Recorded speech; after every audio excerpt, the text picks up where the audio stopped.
Sebut sahaja pasal Melaka, pasti kita sudah ambil maklum akan satu sejarah kerajaan Melayu Islam yang terhebat yang pernah ada di tanah Melayu ini, baik dari segi pemerintahan, geopolitik, sosial, budaya dan juga agama.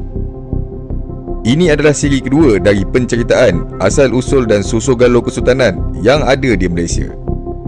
Sebelum itu, kita layan intro dulu. Roll it. Roll it. Roll it. Roll it. Roll it. Roll it. Roll it. Roll it. Roll it. Menurut sejarah pembukaan kota Melaka, ianya diasaskan oleh para Meswara. Menurut sejarah Melayu, para Meswara berasal dari Palembang. Pada tahun 1324, seorang putera dari Bentan bernama Sang Nila Utama telah menawan Temasek dan menubuhkan kerajaan Singapura lama. Baginda memerintah selama 48 tahun dan diiktiraf sebagai Raja Singapura oleh satu utusan daripada Maharaja China pada tahun 1366. Baginda secara rasmi bergelar Sri Maharaja Sang Utama Parameswara Batara Sri Tribuana. Batara Sri Tribuana yang bermaksud yang dipertuan kepada tiga dunia, melambangkan kekuasaan baginda ke atas Palembang, Bentan dan Temasek. Terdapat tiga orang lagi raja dari keturunan baginda yang memintah Singapura, iaitu Paduka Sri Pekerma Wiradiraja, Paduka Sri Rana Wirakerma dan yang terakhir Paduka Sri Maharaja Parameswara. Pada tahun 1401, Kerajaan Majapahit menyerang Singapura. Dengan bantuan bendahara yang belot, Sang Rajuna Tapa, Parameswara telah berjaya melarikan diri menuju ke pantai barat semenanjung Tanah Melayu untuk membuka ibu negeri yang baru. Menurut Suma Oriental, Parameswara ialah seorang raja Palembang yang menggantikan ayahandanya, Raja Sam Agi. Beliau diserang oleh Raja Jawa Batara Tamavil sewaktu beliau menggelarkan dirinya sebagai Mejuara, iaitu orang yang berani. Ekoran daripada itu, beliau melarikan diri ke Temasek.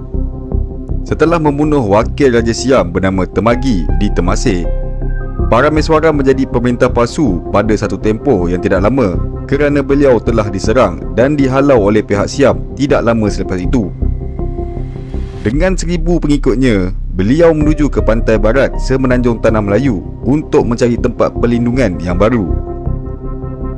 Menurut sejarah Melayu yang dikarang oleh Tun Sri Lanang pada tahun 1565, Angkatan Parameswara melarikan diri ke Muar tetapi diganggu oleh biawak yang tidak terkira banyaknya. Penetapan di tempat yang kedua di Kota Buruk juga gagal kerana kubu pertahanan yang cuba didirikan mereka runtuh dengan serta-merta. Kemudian, Parameswara berpindah ke Seni Ujong. Setelah berada di sana, beliau melantik seorang menteri untuk mewakili dirinya dan kemudiannya beliau tiba di muara Sungai Betam. Ketika itu, orang-orang Selatar mendiami kawasan itu dan mereka meminta Parameswara menjadi raja. Parameswara merasakan kedudukan tempat itu amat baik untuk didirikan kerajaan.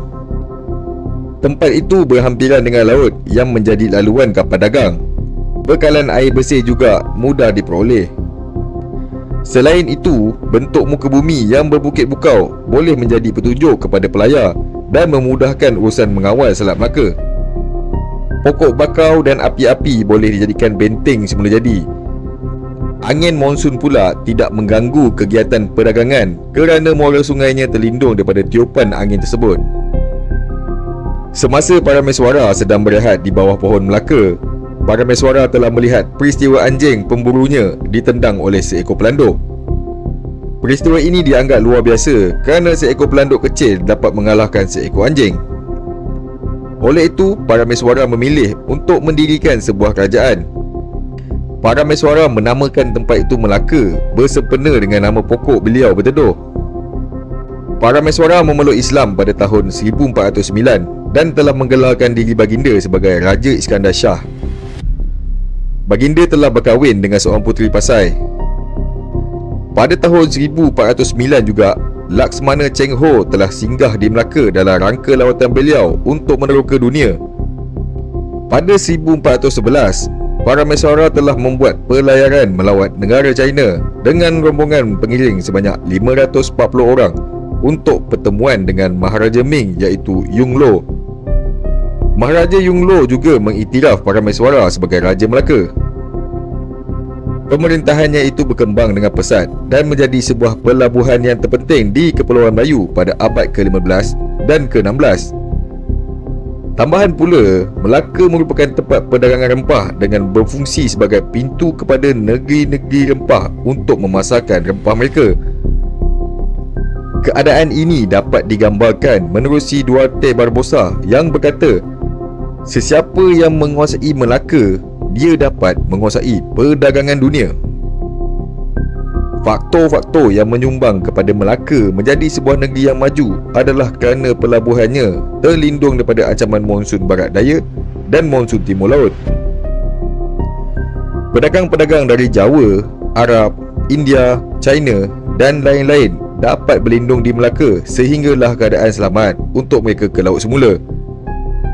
Semasa pemerintahan Parameswara, ramai orang Cina menetap di Melaka berdekatan kawasan Bukit Cina yang mempunyai Feng Shui yang terbaik pada masa itu.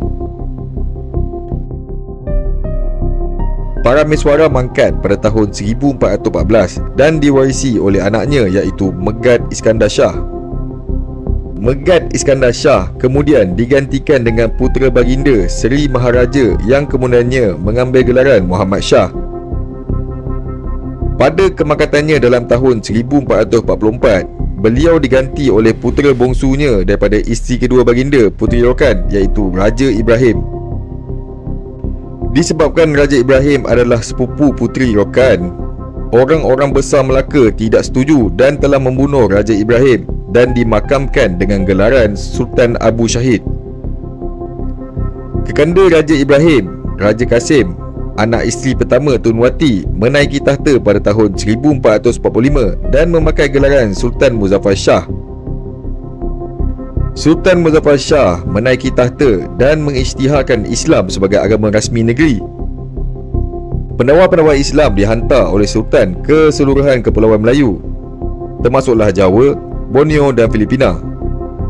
Sebahagian besar penduduk Asia Tenggara pada ketika itu beragama Hindu.